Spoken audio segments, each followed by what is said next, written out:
Alunos, vamos começar agora a resolução de várias questões do Enem sobre cálculo estequiométrico. Um assunto aí que assombra muitos alunos e que na realidade não é tão difícil assim. Vou resolver questões desde 2010 até o último Enem, todas as questões de cálculo estequiométrico. Vou estar colocando elas em nível de dificuldade para tentar facilitar a vida de vocês, já que cálculo estequiométrico é um conteúdo que está presente todo ano, batendo carteirinha aí na prova do Enem, ok? Esse primeiro vídeo vai ficar um pouquinho mais longo, porque eu preciso falar para você de algumas coisas antes de começar o cálculo estequiométrico. Preciso falar sobre duas leis ponderais. A primeira é a lei da conservação da massa, muito conhecida como lei de Lavoisier. O que Lavoisier falou? Lavoisier falou que em uma reação química feita em recipiente fechado, a soma das massas dos reagentes é igual à soma das massas dos produtos. Muitos professores costumam falar de uma forma diferente, como na natureza nada se cria, nada se perde, isso tudo se transforma. Vamos pegar, por exemplo, aqui a equação de decomposição da água, onde eu tenho 2 mols de água sendo decompostos em 2 mols de hidrogênio e 1 mol de oxigênio. O primeiro passo do cálculo estequiométrico é você montar uma equação química e depois verificar se ela está balanceada. Então aqui, antes da seta, do lado dos reagentes, eu tenho 4 hidrogênios, após a seta eu também tenho 4 hidrogênios, antes da seta eu tenho 2 oxigênios e após a seta do lado dos produtos eu também tenho 2 oxigênios. Então nós temos aqui uma equação montada e balanceada. Sabendo que a massa molar da água, do hidrogênio e do oxigênio apresentam esses valores que nós calculamos utilizando as massas atômicas de cada átomo, a gente vai buscar esses valores lá na tabela periódica, aí aqui eu fiz uma transformação. Se a massa molar da água é igual a 18 gramas por mol, e se na equação balanceada eu tenho 2 mols de água, então eu vou ter um total de 2 vezes 18 gramas. E a mesma coisa eu fiz com as outras substâncias. Peguei a massa molar do hidrogênio e multipliquei por 2, então eu vou ter 2 vezes 2 gramas de hidrogênio, e a mesma coisa eu fiz com o oxigênio, sabendo que a massa molar dele é igual a 32 gramas, então eu vou ter 1 mol vezes 32 gramas.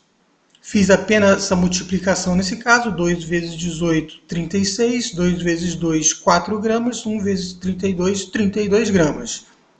Com isso, eu cheguei e comprovei a lei da conservação das massas, ou seja, de reagentes eu tenho 36 gramas de água e de produtos eu tenho 4 gramas de hidrogênio e 32 gramas de oxigênio, dando um total também de 36 gramas, ou seja, a massa dos reagentes é igual à massa dos produtos.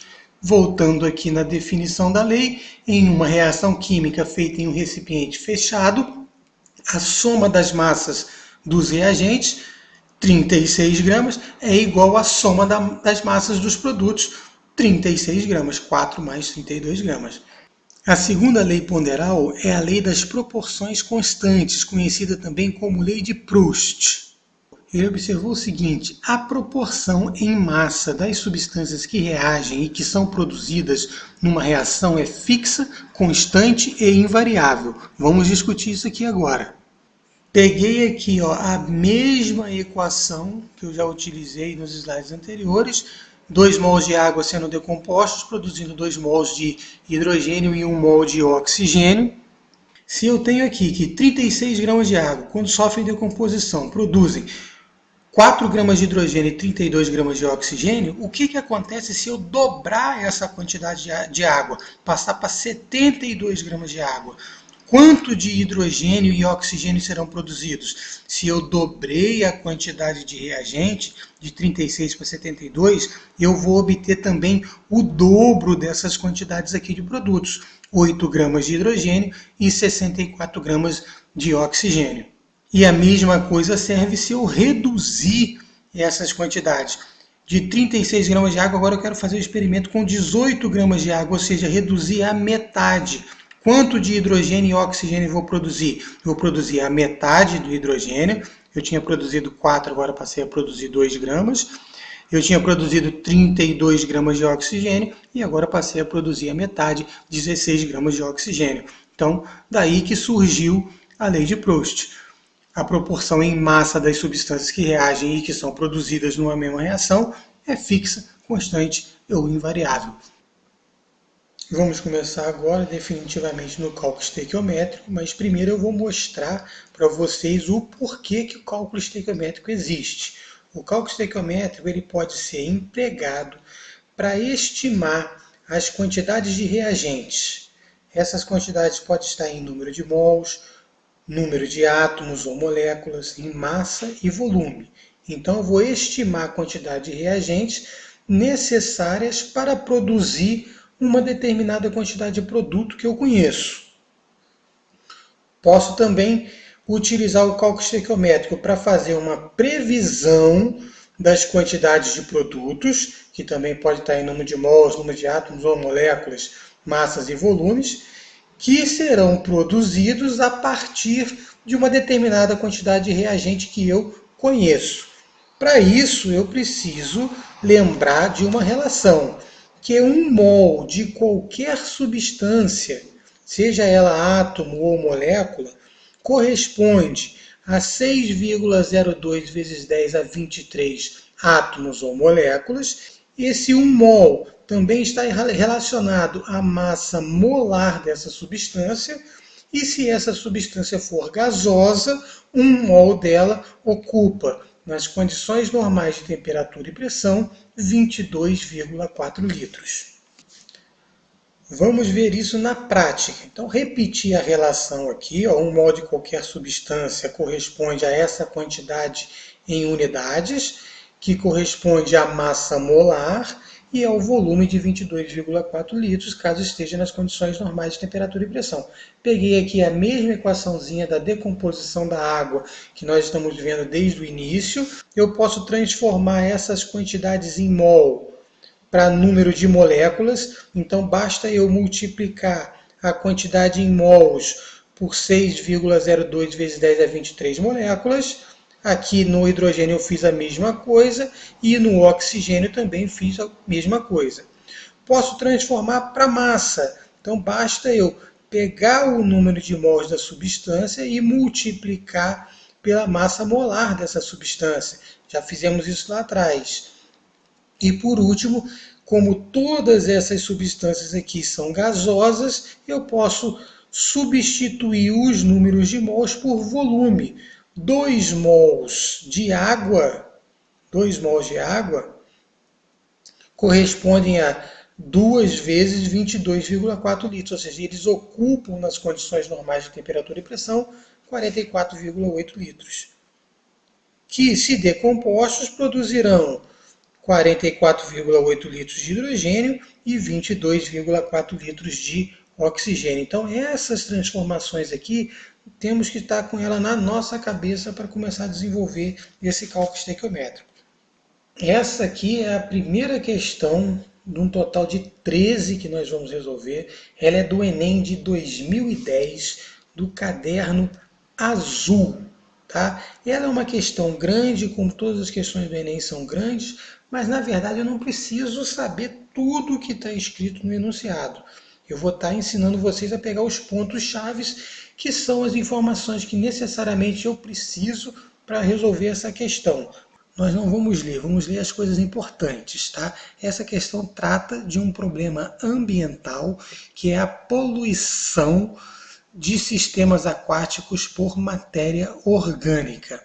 Tá? Então ele está misturando meio ambiente com conhecimento químico. É outra característica que o Enem também gosta de abordar, fazer a mistura aí, a fusão de conteúdos que vêm da biologia, da física e da química numa mesma questão. Nesse slide aqui eu separei, destaquei o que você realmente precisa saber para realizar essa questão. Então você precisa saber que o parâmetro ambiental que ele está trabalhando nessa questão é chamado de demanda bioquímica de oxigênio. Aí ele definiu o que é demanda bioquímica de oxigênio, para que ela serve também. Que ele serve para medir a quantidade de matéria orgânica presente em um sistema hídrico e corresponde à massa de oxigênio em miligramas necessária para realizar a oxidação total do carbono orgânico em 1 litro d'água. Então vamos pensar aqui, o nosso esgoto doméstico que sai de nossas casas, na grande maioria das cidades, não é tratado. Ele é lançado num corpo hídrico, né, num sistema hídrico, num rio, numa lagoa. E o que acontece quando essa matéria orgânica entra em contato com esse sistema?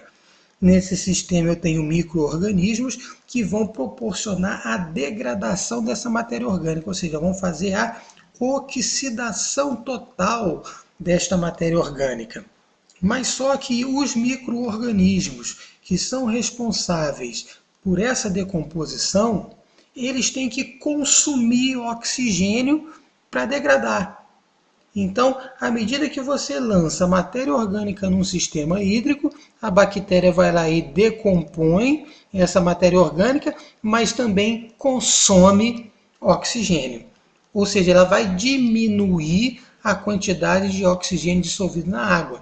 Diminuindo a quantidade de oxigênio dissolvida na água, o que vai acontecer? As plantas que precisam desse oxigênio vão morrer e os peixes que precisam desse oxigênio para sobreviver também vão morrer. Não é à toa que a gente vive vendo fotos em jornais, reportagens em televisão, com os peixinhos mortos ali boiando por falta de oxigênio devido ao excesso de matéria orgânica que foi lançada nesse sistema hídrico. Agora, já que o problema é de cálculo estequiométrico, eu preciso de valores para realizar uma regrinha de 3 e descobrir a resposta que o problema está pedindo. Então, ele pediu para a gente imaginar 1 litro de água, 1 litro de água, tendo nele dissolvidos 10 miligramas de um açúcar, o açúcar que é a matéria orgânica. Ele nos deu a fórmula mínima desse açúcar e a sua massa molar. Como o açúcar é matéria orgânica, para ele se decompor totalmente, fazer a oxidação total dele, o micro-organismo precisa consumir o oxigênio. E o que ele está perguntando é justamente isso. Quanto a DBO será aumentado? Ou seja, qual é a quantidade em massa de oxigênio necessária para realizar a oxidação total do carbono orgânico nesse 1 litro de água. Começando a resolver essa questão então, repetindo, Enem 2010, caderno azul, questão número 72. As informações importantes que essa questão passou para a gente é que a DBO, o parâmetro ambiental que mede a quantidade de oxigênio em miligramas para oxidar totalmente o carbono orgânico em 1 litro de água, é chamada de demanda bioquímica de oxigênio. Esse carbono orgânico que é comentado aí na questão é nada mais nada menos do que matéria orgânica, que eu vou simplificar agora, abreviar por MO. A informação que o problema passou é que eu tenho 1 litro de água contendo 10 miligramas de açúcar, onde o açúcar vai ser a nossa matéria orgânica. Ele nos forneceu de informação sobre esse açúcar, a sua fórmula mínima, CH2O, e a sua massa molar, 30 gramas por mol. Se nessa amostra eu tenho matéria orgânica, vai ter consumo de oxigênio para degradar, para oxidar totalmente essa matéria orgânica. E ele está querendo saber justamente isso. Qual a massa em miligramas de oxigênio que foi consumida para degradar esses 10 miligramas do açúcar.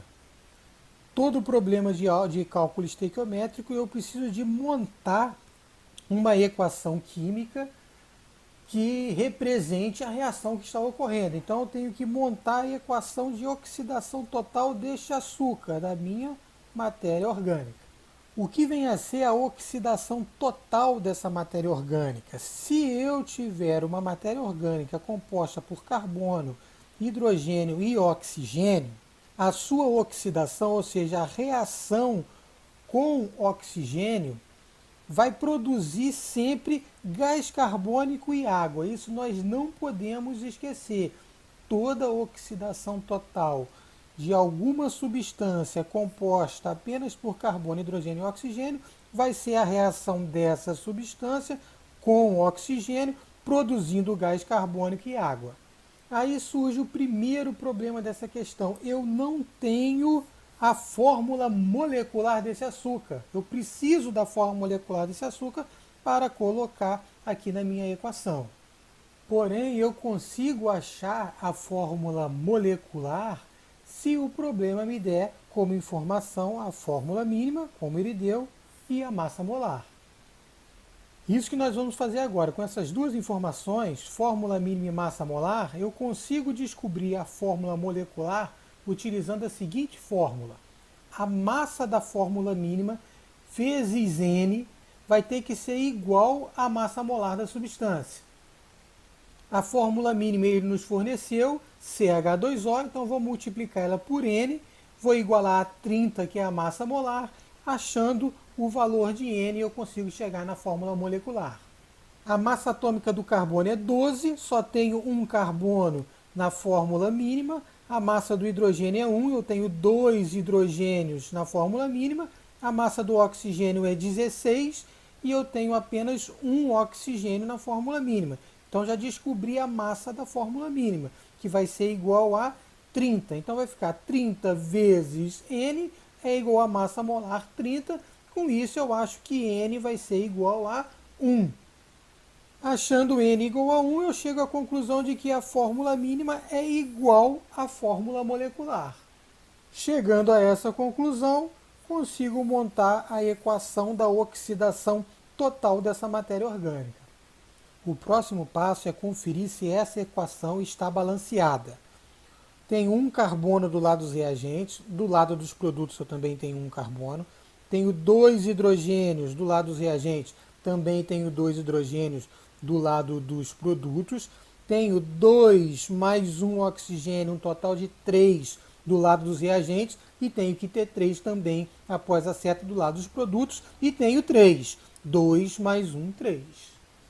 Equação montada e balanceada, chego à conclusão de que 1 mol de açúcar reage com 1 mol de oxigênio, produzindo 1 mol de gás carbônico e 1 mol de água.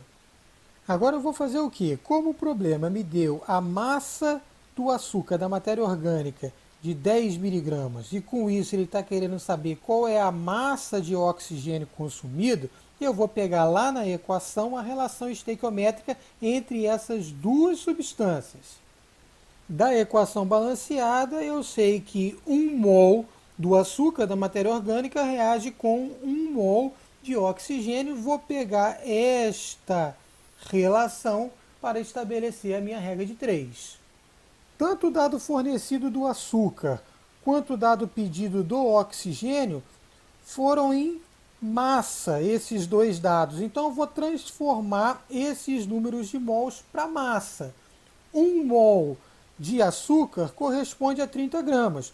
12 do carbono, 16 do oxigênio e 1 de cada hidrogênio, dando um total de 30 gramas. 1 mol de oxigênio corresponde a 32 gramas. O oxigênio tem massa 16, 16 vezes 2 dá 32 gramas aqui, que é a sua massa molar. Montei a primeira linha da regra de 3, que sai da interpretação da relação estequiométrica entre as substâncias envolvidas no enunciado. Transformei esses números de mols para massa, porque o dado do açúcar fornecido foi massa, e transformei 1 mol do oxigênio para massa, porque o dado pedido do oxigênio também foi a massa. Sempre monto a primeira linha da regra de 3 fazendo essas transformações e transformando para a mesma unidade que foi fornecida e pedida no enunciado. E o que essa primeira linha da regra de 3 passa de informação para a gente? Se eu estiver trabalhando com 30 gramas do açúcar, para oxidar ele totalmente, são consumidos 32 gramas de oxigênio.